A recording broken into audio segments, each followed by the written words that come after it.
So you see enough of these CGI kids movies and you consistently love them and you start to think to yourself, am I going crazy? So I'm here with my buddies the Schmoes from Schmoesknow.com, which is still hard to say, to talk more about Megamind.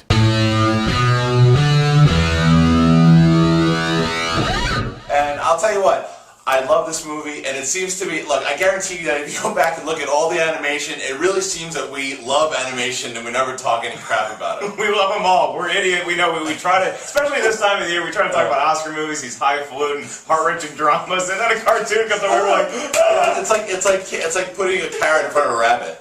We come in, we pretend to have these adult problems. As soon as you put the 3D glasses on us and you see a big blue forehead pop at you, you just enjoy it. We're suckers for real 3D because the 3D in this film was awesome. I mean, the 3D was great in this movie, and I'll tell you what, we'll reach a compromise. Keep the 3D in the CGI movies, and we'll all be good. It looks great in this movie, and it looked great in the past 4 CGI movies I've seen. The cinematography was awesome. I mean, the action scenes were cooler than most things I've seen lately. Flying around in a really impressively rendered 3D CGI metropolis is awesome. Now, what I liked about Megamind is that it has a hero in it, I mean, kind of briefly, but it is all about Megamind, and here's the thing, you actually care. Now, I personally wasn't a big fan of Despicable Me. I mean, I don't know why. Maybe it's because I don't have kids, I don't know, but I just didn't connect with it. Which is really funny because Megamind's also about a villain, so you would think it's the same movie made twice, just one has a different coat of paint on it, but it's really not. That's a bad guy who discovers he's maybe not all that bad. It's like the same Yes, movie. the supervillain part of it, yes. The difference was, I felt that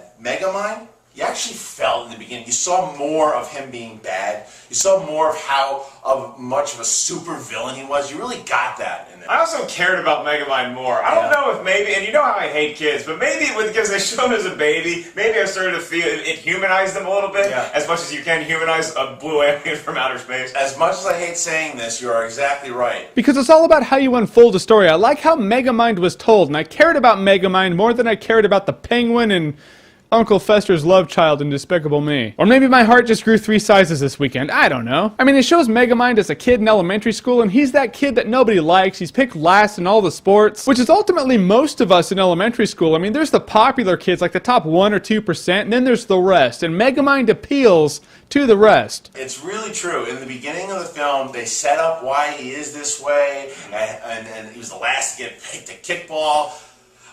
He did all this stuff that was, you know, it's like, and you felt for him. You know why he turned out to be a Van Halen fan. No, he's a bad guy. Van Halen fan. Van Halen's for the good people in the world. Okay. And while you're watching your movie with your relatable villain, you have a soundtrack that absolutely kicks ass. I mean, just great music. Crazy Train, Bad to the Bone.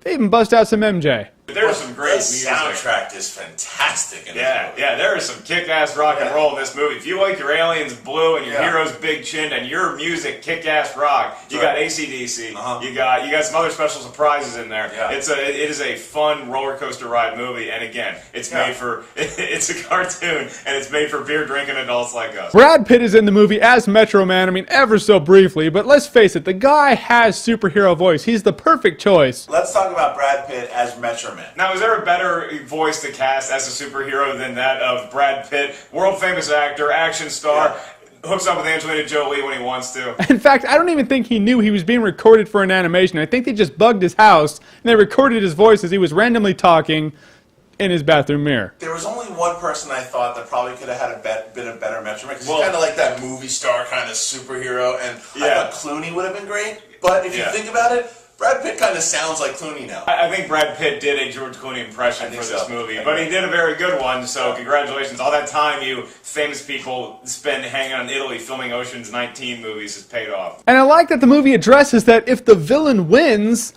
I mean, now what? I mean, just as the Joker needs Batman, Megamind needs Metro Man. If the villain wins, then he is set for life with all the money he wants in the most boring existence ever thought of. I think this is such a goldmine for comedy. I'm so glad they mined it. Is that supervillain where he finally, you know, it seems like he takes care of the good guy. Now all of a sudden he's got nothing to do. That was always my favorite dynamic of the Batman series. Is that the Joker? He's always going after Batman. Then he finally gets him in one of the comic books, and he spends the rest of the comic just like us. He's like reviewing movies. He's got nothing else to do. I'm just not sure that I've seen a superhero movie deal with that fact. I mean, you see it in comic books a lot, but I mean, in terms of movies, I think this might actually be the first. That's why even in Dark Knight, he's like, kill you? Yeah. You know, you didn't know what to do. So, Yeah. all right. So if you're a supervillain, you like to wreak havoc. That's a lot of fun. Just be careful you don't kill the good guys, because then you're gonna go crazy and start reviewing movies. I mean, Metro Man got along just fine. He's playing a little banjo, a little ukulele like Tiny Tim and shit. But what's Megamind gonna do in all this? Yeah, and I love it because he's just kind of the superhero that's just like, I don't want to be a superhero anymore. I'm gonna play the guitar, I'm singing a song. And I love his awful song. Jonah Hill's is the voice in this movie, and I think that he was good in the movie. I really did think he was. Yeah. I think he was really good. He was very good. Even in cartoons, he can't play anything else. Jonah Hill is most definitely the same character and everything, but it worked for this movie. It really did. Yeah, but in his defense, and maybe this will ease your pain a little bit, he is supposed to be kind of an annoying character in the movie. So no, he was like I said, he's great in the movie. I don't know. I can see him being so overly creepy that now he's just pissed and he's going to destroy shit. But that is kind of what you get screwed with when you look like the dude chick from It's Pat the movie. I'm going to say 4 out of 5 schmoes. 4 out of 5 schmoes for Megamind. I thought it was fantastic. I am going to give Megamind 3.6 out of 5 schmoes, and it would have got to the 4 one, but it is long and it drags in the middle. There's about 15 minutes in the middle where it's like, guys, this is a cartoon, all right? Let's pick up the pace a little bit. There's like, you can go to the bathroom and then you can get some popcorn, and you can go to the bank and buy some stamps. You have a lot of time to fill in the middle of this movie that it could have been accordion. Kind of like that rant. I will also definitely say check out Megamind. You have 3 out of 3 people here telling you to check it out. If you haven't checked it out by now, I mean, go check it out. It's a good time, even if you don't have kids. I'd like to thank the Schmoes from Schmoesknow.com for doing this collaborative video with me and having good taste in movies. That always helps. And if you like what you've seen here and you want to check out more of me or the Schmoes, then click right here to see more.